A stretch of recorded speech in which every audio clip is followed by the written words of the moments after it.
আসসালামু আলাইকুম ওয়া রাহমাতুল্লাহি ওয়া বারাকাতুহু। বিসমিল্লাহির রহমানির রহিম।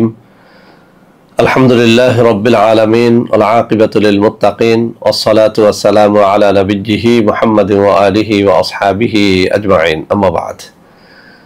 সম্মানিত দিনদার ভাই বোনেরা, আজ আমি আপনাদের জন্য অত্যন্ত চমৎকার একটা ভিডিও নিয়ে হাজির হয়েছি। বন্ধুরা আমার, আপনারা জানেন গত কয়েক বছর পর্যন্ত আমি বাংলাদেশের বিভিন্ন প্রান্তে সফর করে বেড়াচ্ছি। আলহামদুলিল্লাহ, যেখানেই যাচ্ছি অসংখ্য অগণিত ভাই ও বোন আমাদের সাথে দেখা সাক্ষাৎ করে তাদের নানা রকম সমস্যার কথা আমার সাথে তুলে ধরছেন। আমিও আমার সাধ্যানুযায়ী তাদের সাহায্য করার চেষ্টা করে যাচ্ছি। আল্লাহ রাব্বুল আলামিনের কাছে এই প্রার্থনা করি, আল্লাহ রাব্বুল আলামিন যেন আমাকে আমৃত্যু মানুষের খেদমতে নিয়োজিত রাখেন, আমিন। বন্ধুরা আমার, আপনারা আমার হাতে অত্যন্ত চমৎকার একটা কিতাব দেখতে পাচ্ছেন। এই কিতাবটিকে আমি চমৎকার বলার একটা কারণ রয়েছে। সেটি হচ্ছে, আমার কাছে প্রায় 1000 খানেক তদবিরের কিতাব রয়েছে। আলহামদুলিল্লাহ, তার মধ্যে অত্যন্ত পুরাতন এই কিতাবখানা একেবারেই নির্ভরযোগ্য, একেবারেই পরীক্ষিত। বিভিন্ন সময় এই কিতাব থেকে যত তদবির যত মানুষকে দিয়েছি, আলহামদুলিল্লাহ সবাই উপকৃত হয়েছেন। তো বন্ধুরা আমার, বিভিন্ন এলাকাতে যখন যায় বিভিন্ন মানুষ তাদের নানা রকম সমস্যার কথা বলেন। ইদানিং অনেক ভাই ও বোনেরা তাদের অত্যন্ত জটিল ও কঠিন কোমর ব্যথার কথা তুলে ধরছেন। এমনও অনেককে শুনেছি যে কোমর ব্যথা নিয়ে ইন্ডিয়াতে গেছেন, কানাডাতে গেছেন, অস্ট্রেলিয়ায় গেছেন, বহু টাকার প্রায় 10-20 লাখ টাকার ঔষধ সেবন করেছেন, কিন্তু কোমর ব্যথা ভালো হয়নি। তো বন্ধুরা আমার, আসলেই বিষয়টা এতটাই জটিল, আপনাদের মধ্যে যাদের কোমর ব্যথা আছে তারাই বুঝতে পারবেন যে আসলে কোমর ব্যথা এটা সহজে ভালো হওয়ার রোগ না। যদিও নানা কারণে কোমর ব্যথা হতে পারে, বসে থাকার কারণে হতে পারে, কোনো অ্যাক্সিডেন্টের কারণে হতে পারে, এক নাগারে দাঁড়িয়ে থাকার কারণে হতে পারে, যে কারণেই হোক না কেন, আজকে আমি আমার এই কিতাব থেকে একটা পরীক্ষিত তদবির আমি দিব। এই তদবিরটি একেবারেই উন্মুক্ত করে দিচ্ছি। এর কারণ হচ্ছে, এত বেশি মানুষ এই কোমর ব্যথার জন্য তাবিজ কবজ চান যে সেটা সরবরাহ করা আমার জন্য একটু কষ্টসাধ্য হয়ে গেছে। তো সেজন্য আজকের এই পরীক্ষিত তদবিরটি আমি আপনাদেরকে দিয়ে দিব। যারা তদবির করার শর্তাবলী পালন করে এই তদবিরটি নিজে নিজে লিখে নিজের কোমরে বাঁধতে পারবেন, আমি চ্যালেঞ্জ দিয়ে বলছি, ইনশাআল্লাহ আপনি নিজের জন্য বাঁধেন অথবা আপনার কোনো আত্মীয় স্বজনকে আপনি লিখে দেন, যদি সঠিক নিয়মে করতে পারেন আপনার কোমর ব্যথা ইনশাআল্লাহ স্থায়ীভাবে ভালো হয়ে যাবে। আর এটি তৈরি করতে আপনাদের খরচ নাই বললেই চলে। তবে একটা কথা আমাদের সবার মনে রাখতে হবে, তাবিজ কবজ লিখতে পারলেই লিখতে হয় না, এটার জন্য কিছু নিয়ম ফলো করতে হয়, কিছু শর্তাবলী পালন করতে হয়। যেমন মিশক জাফরানের কালি দ্বারা যে কোনো কবজ লিখতে হয়।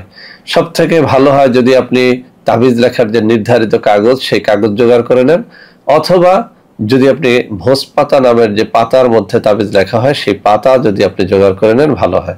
তাবিজ কবজ লেখার জন্য অবশ্যই নামাজি পরহেজগার ব্যক্তি হতে হয়। যেদিন তাবিজ কবজ লিখবেন ওই দিনে রোজা রাখলে আরো বেশি ফল পাওয়া যায়। ভোর রাত্রে নামাজ পড়ে তারপরে অর্থাৎ তাহাজ্জুদের নামাজ আদায় করে তাবিজ কবজ লেখলে অব্যর্থভাবে ফল পাওয়া যায়। এছাড়াও বন্ধুরা আমার, কোনো পীর মাশায়েখ, কোনো আল্লাহওয়ালা ব্যক্তির অনুমতি নিতে হয়। তা যদি আপনারা না পান, অন্তত পক্ষে একজন পেশাদার তাবিজ লেখকের অনুমতি যেন আপনারা নিয়ে নেন।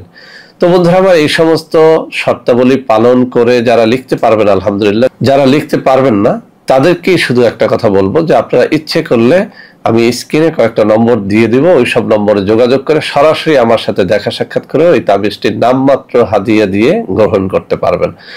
তো বন্ধুরা আমার, আমি তাবিজটি আপনাদের সামনে এমন ভাবে উপস্থাপন করব, একটা স্ক্রিনশট রেখে দিলে আপনি সারা জীবন এই তাবিজটি লিখতে পারবেন। তার আগে আমি কবজটি পড়ে শোনাচ্ছি। বন্ধুরা আমার, এই অত্যন্ত মূল্যবান কিতাবের 260 নম্বর পৃষ্ঠার মধ্যে কোমর ব্যথার তদবির নামে একটা অধ্যায় লেখা হয়েছে। এর মধ্যে প্রথম তাবিজটাই সেটাই আমি বহু মানুষকে দিয়ে উপকৃত হয়েছি। আলহামদুলিল্লাহ, বহু ভাই বোন এই তাবিজটির দ্বারা উপকৃত হয়ে আমার জন্য দোয়া করেছেন। তো এই কিতাবের 260 নম্বর পৃষ্ঠার মধ্যে কোমর ব্যথার তদবির নামের যে অধ্যায়টি, সেখানে বলা হয়েছে, কোমর ব্যথার জন্য নিম্নোক্ত নকশাটি লিখিয়া কবজ বানাইয়া লাল সুতা দ্বারা কোমরে বাঁধিবে, ইনশাআল্লাহ কোমর ব্যথা দূর হইবে। আমি আবারও পড়ে শোনাচ্ছি যাতে আপনারা বুঝতে পারেন। কোমর ব্যথার জন্য নিম্নোক্ত নকশাটি লিখিয়া কবজ বানাইয়া লাল সুতা দ্বারা কোমরে বাঁধিবে, ইনশাআল্লাহ কোমর ব্যথা দূর হইবে। নকশাটি এই। তো বন্ধুরা আমার, আমি নকশাটি তুলে ধরছি। এই যে আমার ডান হাতের আঙ্গুলিগুলো নড়তেছে, ঠিক এই জায়গাটাতে নকশাটা রয়েছে, আপনারা এখান থেকে একটা স্ক্রিনশট নিয়ে নেন। এই যে আমার ডান হাতগুলো নড়তেছে, ঠিক এই জায়গাটাতে নকশাটা রয়েছে। নকশাটা যে নিয়মটা আমি বললাম ঠিক সেই নিয়মটা ফলো করবেন। লাল সুতো দ্বারা কোমরে পেঁচাবেন। যে লাল সুতো আপনি কিনবেন সেটা যেন একদমে কেনা হয়, ঠিক আছে? আর অবশ্যই আপনি নামাজি পরহেজগার ব্যক্তি হবেন। অবশ্যই আপনি ভোর রাত্রে জেগে লেখার চেষ্টা করবেন, রোজা রেখে তারপর তাবিজটি লেখার চেষ্টা করবেন। আর যদি আপনি ভোজ পাতার মধ্যে লিখতে পারেন, মেশক জাফরানের কালি দ্বারা লেখেন, তাহলে অবশ্যই এর দ্বারা আপনি ফল লাভ করতে পারবেন।